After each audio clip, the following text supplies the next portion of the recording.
The studio lights burned bright. Cameras were rolling. Millions around the world were watching the live broadcast from Geneva, US. President Donald Trump leaned forward into his mic. The panel was filled with leaders from across the globe, Europe, Asia, Africa. Then Trump smirked and said, "You know, African leadership is still stuck in the past, corrupt, weak, and always begging." The studio fell into silence. Even the moderators froze. A few chuckled nervously. Some gasped. The African delegates shifted uncomfortably. One woman in the front row lowered her eyes, visibly ashamed. But Captain Ibrahim Traoré sat still, unmoving. Dressed in his clean military uniform with the Burkina Faso flag proudly pinned on his chest, he slowly reached for the microphone. The room sensed something was coming. He didn't yell. He didn't flinch. "Let me be clear," he said slowly, calmly, eyes locked on Trump. "Africa will never bow down again. Not to you, not to anyone." A sound like thunder filled the studio. Audience gasps, shocked murmurs, even applause from some corners. Trump blinked, confused. The host's mouth hung open. The world had just witnessed the beginning of a moment that would be replayed for years. Backstage, a young producer named Elena frantically replayed what just happened. Phones started vibrating on every table in the studio. Twitter was already trending. Africa will never bow. But what the audience didn't know, what wasn't shown on TV, was the private pre-show footage, the tape. Hours before the panel, Trump's team had tried to pressure the producers. "Keep the African leaders short. Don't let them go off script," one aide was caught saying on a hot mic. "They're not here to lead, they're here to follow." Elena had recorded it all. As she watched Ibrahim Traoré calmly put Trump in his place, tears welled in her eyes. This wasn't just a soundbite. It was history being made. It was the voice of a continent saying, "Enough." She grabbed her phone, uploaded the behind-the-scenes tape to an anonymous channel, and posted it with the caption, "They tried to silence him. Watch what happened next." Within minutes, millions were watching. The studio's control room went into meltdown. One CNN executive shouted, "We're losing control of the narrative." But for once, they couldn't stop it. The truth was out, and Traoré had just become the voice of the silenced. In a quiet, upscale penthouse in Manhattan, Melania Trump sat with her eyes fixed on the television. The moment Ibrahim's voice echoed, "Africa will never bow again," her hand gripped the armrest. She knew that look in Donald's eyes. He wasn't just angry. He was exposed. But what shocked her wasn't Traoré's defiance. It was the look of dignity, honor, grace. She remembered a time, years ago, when Trump had dismissed African nations in private dinners, calling them names too crude to repeat. She had stayed silent then. But now she felt something shift. She picked up her phone and texted her old friend, a journalist with ties to international media. "You need to talk to Captain Traoré. There's more to this man than you know." That message would change everything. Back in Geneva, Trump leaned across the table, his face red. "You people always talk big, but in the real world, it's power that speaks." Traoré didn't even blink. He leaned forward and said, "Then you haven't met the new Africa." The moderator's voice cracked as he asked the next question. But no one was really listening. The internet was already on fire. The moment Traoré's voice dropped that sentence, "Africa will never bow down again," it didn't just echo in the studio, it rattled the world. Within 17 minutes, the clip was everywhere. CNN, BBC, Al Jazeera, TikTok, Instagram Reels. Even high school kids in Brazil were sharing it with the caption, "This is how a real leader speaks." But in the control room, chaos erupted. One American executive shouted, "We can't let this clip define the show. Cut to commercial." Too late. Across the globe, Africans wept. not because Traoré insulted anyone, but because for once someone stood up, calm, proud, and unafraid. In Burkina Faso, a young boy named Samuel watched the clip on his mother's old phone. His father, a mechanic, wiped a tear and whispered, "That man is our voice." Meanwhile, Trump leaned back in his chair, stunned. This wasn't the reaction he expected. He smiled nervously, then muttered into his mic, "Typical overreaction." Traoré didn't respond. He just sat there, calm, dignified, while the world slowly, powerfully shifted around him. Something had changed, and this time it wasn't going back. In the streets of Ouagadougou, a small protest had been planned that day. Just 50 people. After Traoré's speech aired, it became 5,000. People gathered with hand-painted signs. "We are not your puppets. Africa will rise." Among them was a 9-year-old girl named Mariam.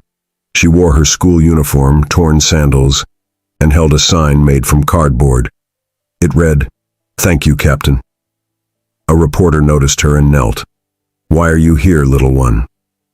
She looked straight into the camera and said, "Because someone finally said we are not weak." And he said it without shouting. He said it with his heart. Her clip went just as viral as Traoré's speech.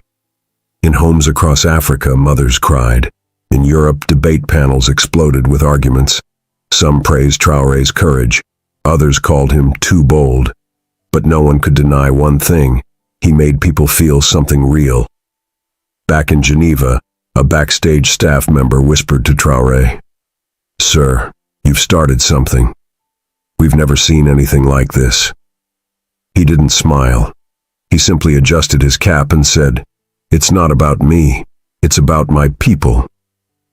That night, the summit dinner was tense. Leaders sat at long glass tables under golden chandeliers. Cameras were gone, but eyes still watched. Trump approached Traoré, his expression tight. He didn't speak loudly, just leaned close enough for only Traoré to hear. "You think that little speech will make a difference? You'll see what happens when America turns the spotlight on you. Be careful who you challenge." Traoré didn't move, didn't blink. Instead, he turned to Trump, calmly replied, "If truth shakes an empire, perhaps the empire was built on lies." Trump's smile faded. Nearby, French and EU delegates watched the exchange nervously. They'd seen many African leaders come and go.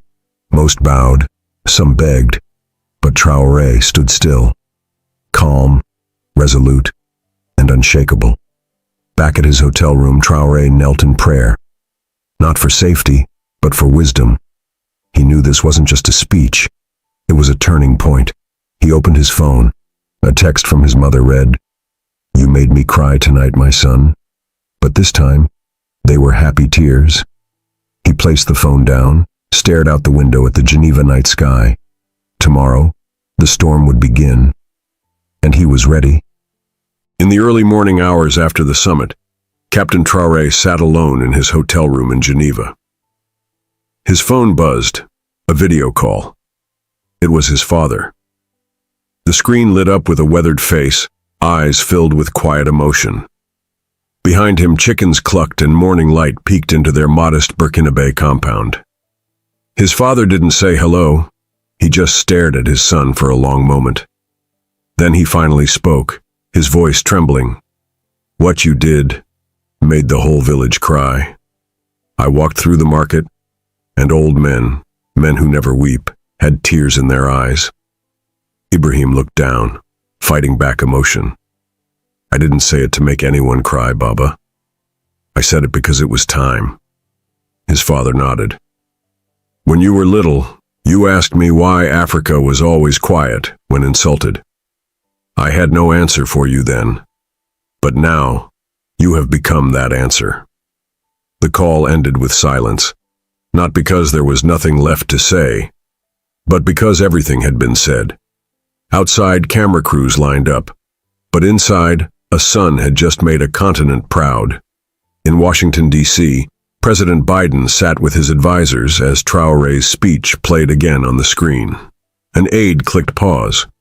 "Sir, the video has 312 million views in 24 hours. The room was tense. Biden leaned back. "This is not good." "Do we respond publicly?" someone asked. But another aide cut in. "Mr. President, African youth are calling Traoré a hero of dignity. If we attack him, we'll lose even more global respect." Across the Atlantic in the streets of Nairobi, Lagos, Accra, people were marching, not with anger, but with pride. In Johannesburg, students painted murals of Traoré with the words, "He spoke, the world heard." But back in Washington, pressure mounted. "We need to question his record, undermine the speech," a senior media advisor insisted. But Biden shook his head slowly. "No smear campaign, not this time. If we go down that road, it'll blow up in our faces." The entire West was now on edge, not because Traoré had declared war, but because he had declared respect. And that shook foundations more than any missile could. 3 days after the summit, a letter appeared online. Handwritten, scanned. It was from a 15-year-old orphan girl in Chad. It read, "Dear Captain Ibrahim, when I saw you speak, I cried so hard I couldn't breathe. My father died in a war. My mother died carrying water during a drought. I've always felt forgotten, like Africa was a shadow nobody cared about. But you looked into the camera and said, 'We will never bow again.' And I felt like you were speaking to me. I no longer feel invisible. Thank you. Love, Amina." The letter was shared on X, formerly Twitter, then reposted by celebrities, athletes, pastors, and presidents. Even Oprah posted it with the caption, "Sometimes one voice becomes the heartbeat of millions." In Geneva, Traoré read the letter on his balcony. He didn't speak. He simply folded it, placed it gently in his pocket, and whispered, "For Amina. We keep going." The world was listening, but more importantly, they were feeling. At exactly 2:43 a.m., Geneva police were called to the Intercontinental Hotel. Someone had tried to break into Traoré's room. Security footage showed 2 masked men, dressed like kitchen staff, slipping into the service corridor, carrying hidden blades. One held a phone. The other, a key card that shouldn't exist. They didn't get far. Traoré's elite guard intercepted them before they reached the door. The hotel's fire alarm was triggered to cover up the incident. News outlets were told it was a technical fault, but word still spread. Fast.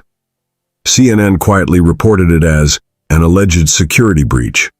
But inside African communities online, the message was clear. They tried to silence him. Meanwhile, Traoré sat at the edge of his bed, hands clasped. He wasn't afraid, but he wasn't foolish either. He looked at his bodyguard, who had bruises on his wrist from the fight, and said calmly, "If they're that scared of words, then we've already won something." Still, a shadow now hung over Geneva. This wasn't just a global summit anymore. It was now a battlefield of silence versus truth. And everyone was watching. Traoré hadn't seen her in 11 years. But there she was, in the hotel lobby, wearing a dark coat, a press badge, and tearful eyes. "Fatou," he whispered. She nodded. His sister. Once a journalist in Burkina Faso, she had fled to Belgium after exposing corruption and receiving death threats. Everyone believed she was safe. Until now. "They're after your legacy," she said. "Not just your life. They want to turn you into a monster in the media." She handed him a flash drive. Inside is proof, emails, leaks. They've already written articles to label you a radical. They want to split African leaders, discredit your past, and erase the moment you made us proud. Traoré sat in silence. Then he looked at her and said, "Let them try. Let them publish lies. But our truth has a face now, and it's in every child who held a sign this week." She reached for his hand. "Promise me something." "What?" Don't lose yourself in this storm. Traoré squeezed her hand gently. I can't. I know who I am. And now, so does the world. She broke down in tears. So did the guard standing nearby. His name was Idris. He was 14. He lived in a dusty village in Mali. No running water, no internet, no shoes. But someone had downloaded Traoré's speech onto a flash drive and played it through an old projector at his school. Idris didn't understand everything, but he understood enough. He saw the way Traoré stood, the way he looked a powerful man in the eyes and said, Africa will never bow down again. That night, Idris ran home and told his grandmother, I want to be a captain. I want to protect people like him. She wept quietly, hiding her face. He had never said he wanted to live past 18 before. The next morning, the village chief called for a gathering. They painted a wall with Traoré's words in French and Bambara. A local woman said, We don't need money to feel dignity. We just needed someone to say we matter. Thousands of miles away in Geneva, Traoré watched the viral clip of the village chant, Africa debout, nous ne plierons plus jamais. Africa rise, we will bow no more. He whispered to himself, This is not about me. It's becoming something bigger. The next morning at a press conference in Geneva, dozens of cameras were trained on Traoré. The room was full. Journalists buzzed with tension. A young woman from a major U.S. outlet stood up. Her hands trembled slightly. Her name tag read, Claire, NBC. She held a question card. She was supposed to ask, Do you think your remarks have damaged Africa's relationship with the West? But as she raised her mic, her voice cracked. Captain Traoré, She paused, blinked, looked down. Then she looked at him again and said quietly, I'm sorry, I can't do it. I watched my African nanny cry watching you. I've never seen her cry before. She said, Finally someone stood tall for us. The room froze. The moderator tried to interrupt, but she waved him off. This was more than politics. You reminded us that dignity doesn't ask permission. Traoré simply nodded. Dignity, he said softly, is never something to be borrowed. It is something we reclaim. A tear rolled down her cheek as she sat. The room went silent. No more questions were asked that day. That night, a private meeting was arranged. A retired African Union general, once known for his hard heart, requested to speak with Traoré alone. He arrived in silence. No press, no protocol, just presence. He walked in slowly, placed his cane beside him, and stared at the younger man. In 1987, the general began. I was told to sit quiet when our leaders were insulted on global stages. I obeyed. I thought silence was safety. Traoré remained still, listening. But when I saw you speak, it felt like I had waited my whole life for someone to say that. Not with anger, not with shouting, just truth. His voice cracked. I am 78 years old, son. But when I saw you, I stood from my chair and saluted. First time in years. The old man wiped his eyes. You are no ordinary captain. You are a mirror. And for the first time, I looked in and didn't feel ashamed of what I saw. Traoré, emotional but composed, rose and embraced him.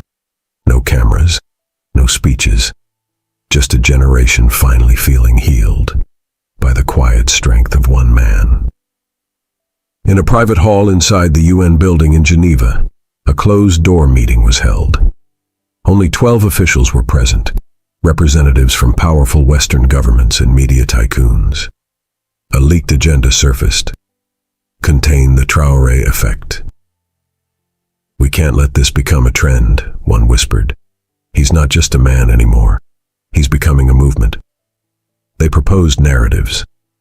Frame him as nationalist and dangerous. Question his military past. Find internal divisions in Africa to exploit. But they hit a wall. because every attempt to spin the story only made it stronger. Why? Because millions had already felt it, and feelings don't vanish with headlines. Meanwhile, outside the UN, children from over 20 African nations stood in silence, holding candles, holding hands, chanting softly, "We will not bow. We will not break.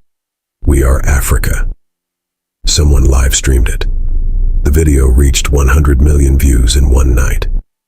Inside that UN room, one Western diplomat finally stood and said, "You can't cancel a heartbeat, and right now, Traoré is the heartbeat." No one spoke after that. The walls weren't just closing in on lies. They were falling.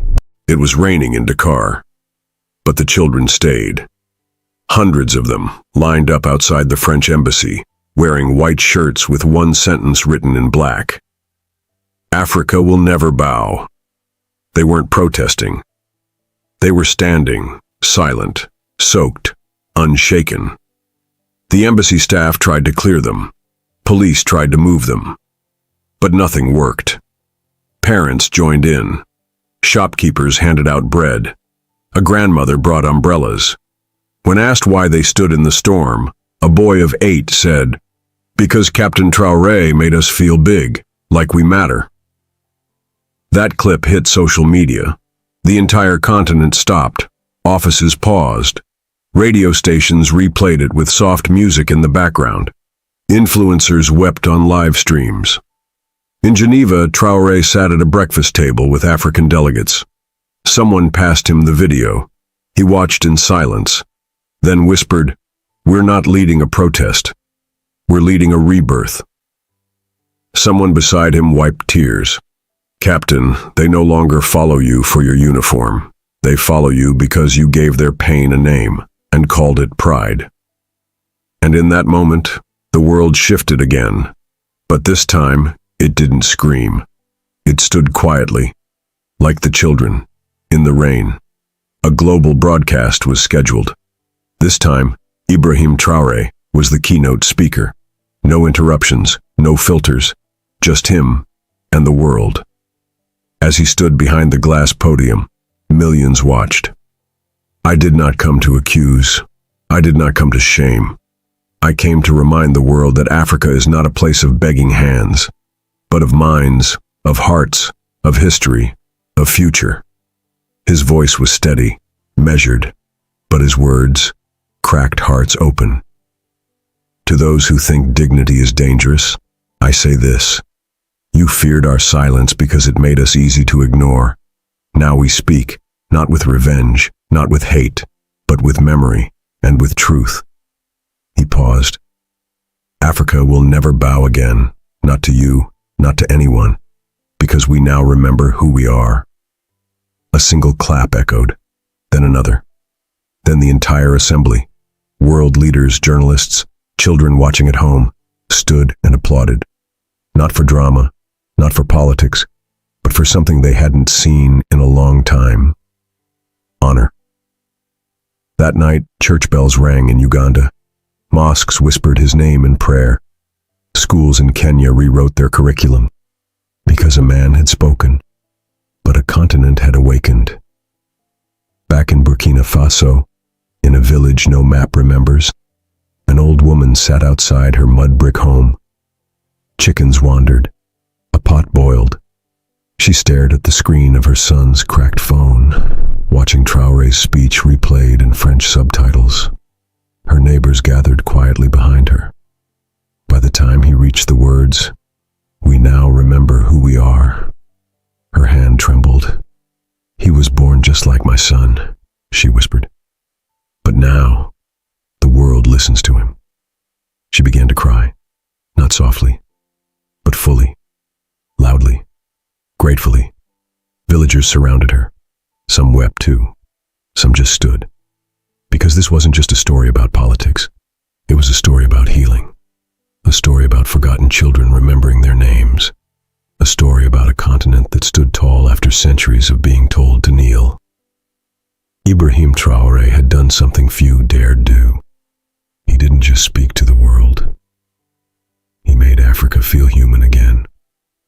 If this story made you cry, if it reminded you that your voice matters, if it made you proud to be African or to stand with dignity wherever you're from, then please, don't just scroll. Like this video, subscribe to this channel, and in the comments, tell us, what moment broke your heart the most? Or simply write, I stand with Africa. Let's fill this comment section with unity and love, because this story isn't just his, it's ours now.